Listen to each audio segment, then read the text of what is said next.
حضرت علی علیہ السلام نے فرمایا، یاد رکھو کہ علم مال سے بہتر ہے، کیونکہ علم تمہاری نگہداشت کرتا ہے اور مال کی تمہیں حفاظت کرنا پڑتی ہے، اور مال خرچ کرنے سے گھٹتا ہے لیکن علم صرف کرنے سے بڑھتا ہے، اور مال و دولت کے نتائج و اثرات مال کے فنا ہونے سے فنا ہو جاتے ہیں۔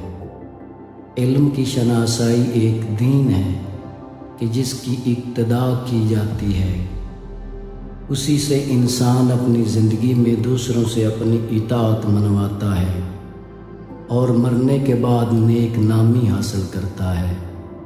یاد رکھو کہ علم حاکم ہوتا ہے اور مال محکوم۔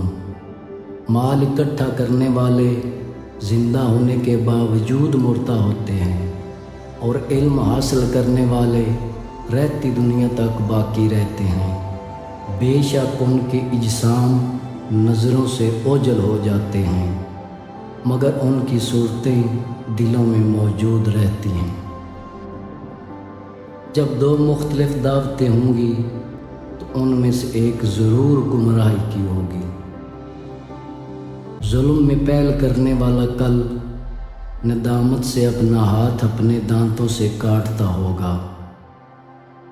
جو حق سے منہ موڑتا ہے تباہ ہو جاتا ہے۔